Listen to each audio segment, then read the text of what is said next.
Ganda topic natin ngayon, ha? Ito talaga pinag-iisipan natin. Gusto natin pumayat, di ba? Anong klase? Tapos, dahil gusto natin pumayat, hindi naman natin matakwil ang carbohydrates. Kailangan kumain tayo ng kanin, o tinapay, pandesal, o spaghetti, o pasta. Kundi hindi tayo mabubusog. Hindi natin kaya yung mga keto diet, eh. So, sa mga tulad ninyo, ano pwede pagpilian?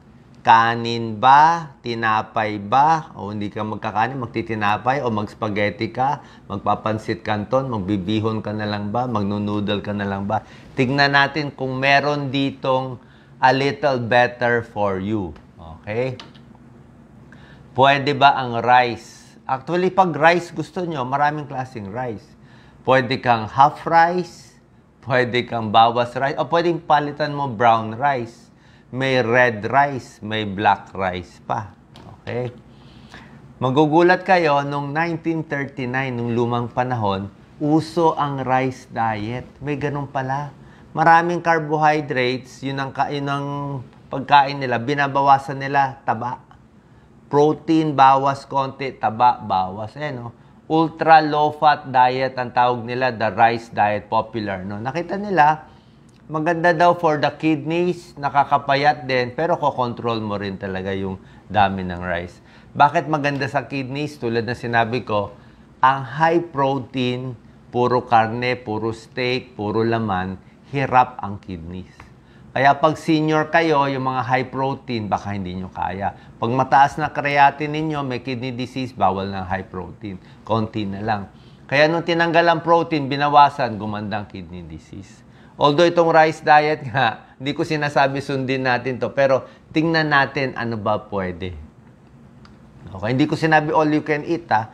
Walang all you can eat dito kasi isang cup ng rice, grabe, 242 calories.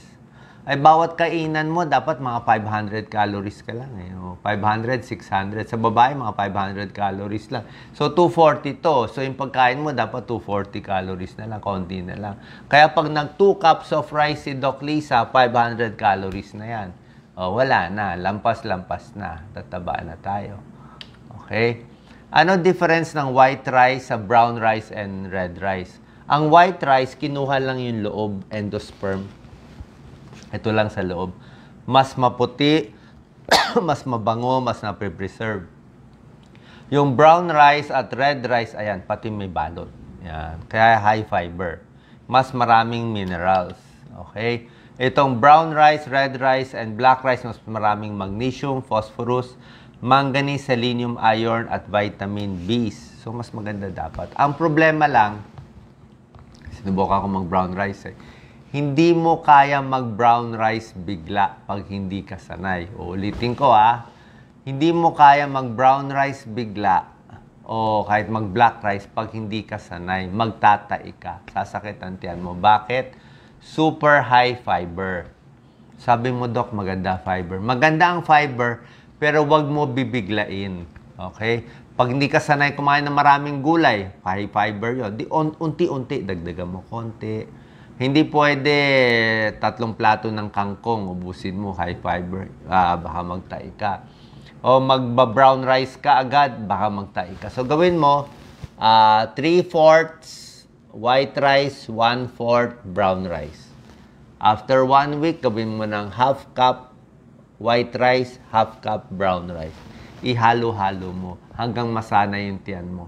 At dadamihan mo yung tubig na iniinom. Pag high fiber, dapat mas maraming tubig. Kasi nga, mas maganda ang brown rice, high fiber siya, high minerals, high vitamins. Sabi nga ng American Heart Association, yan ang recommended ng American Heart, bawasan ng white rice, more brown, more red. Pero unti-unti, brown rice pampapayat. Bakit maganda itong mga brown rice or red rice? Marami siyang anti-inflammatory. Okay, anti-inflammation at good for digestion, yung fiber, pero unti-unti lang, slowly. Pampababa ng cholesterol, ang high fiber, mas busog ka, mas maraming minerals and vitamins. Okay? Ngayon, ang tanong, spaghetti, pasta, tinapay, o rice? Ano sa tingin nyo? Ano sa tingin nyo ang mas okay sa diabetes, mas okay sa nagpapayat? Nagpapapayat, sasagutin natin. Ito po, magandang slide. Pakita mo na, Lisa. Sabi na to ng American Diabetes Association. Meron tayo tinatawag na glycemic index. Lagi ko yan tinuturo. Pag mataas ang numero nito, bad siya. Ibig sabihin, mabilis magpataas ng blood sugar. White rice, mataas, 73. White bread, pandesal, mataas, 75. Kaya pag kumain ka, makakanin, very high. Soft drinks, super high. Soft drinks ata, parang 90 eh. So, konting inom ng soft drinks, pandesal, white rice, sugar, taas agad ang blood sugar mo. Prone to diabetes. Pero ang brown rice, udon, noodles, mas mababa konti. Medium. Merong medyo low glycemic index, magugulat ka. Ayan, no? Spaghetti, mababa pala. 49, no? Whole wheat spaghetti, mas mababa pa. Wheat bread, yung medyo brown na bread, oh. Kahit noodles, oh. Pansit, ano ba to? Pansit, Mami, Mickey, kasama yan eh. Pansit Canton. Pati cup noodle, oh, mababa rin. Actually, yung cup noodle, 53 din eh. Pero ililinaw ko na, oh, baka malito na naman kayo. Sabi ni Doc, mababa yung glycemic index ng cup noodle tsaka spaghetti. Yung noodle mismo, mababa yung glycemic index. Mas mababa. Okay? Pero hindi rin super baba. Ang pinakamababang glycemic index, mga 15 lang gulay. Lahat ng gulay, ampalaya, kangkong, broccoli. So, ang ibig ko sabihin, yung noodle mismo at yung spaghetti, mababa na yung glycemic index. Pero kung yung spaghetti mo naman, lalagyan mo na maraming hotdog, maraming ham, maraming giniling, maraming alat, masyado maalat, hindi na rin healthy. Kung yung cup noodle mo, instant, o puro lang seasoning, puro lang alat, 'di ba? Hindi healthy. Paano mo gagawing mas healthy? Yung pansit canton mo, lagyan mo na maraming gulay. O, gulay, hipon, konti lang ang laman, healthy siya. Spaghetti, lagyan mo maraming kamatis. 'Di ba? Konting giniling pero walang hotdog, walang ham. Mas healthy siya. So pwede mo siya gawing healthy. So ang point is, pwede ka lumipat dito. Kung gusto mo may diabetes ka, nagpapapayat, baka mas okay ito. Yan ang sinasabi kong simple carb tsaka complex carb. Ito yung good, ito yung ito yung bad, simple carb. Ito yung good, mas maganda. Okay? Ito yung pinakita natin, nagpapataas ng blood sugar.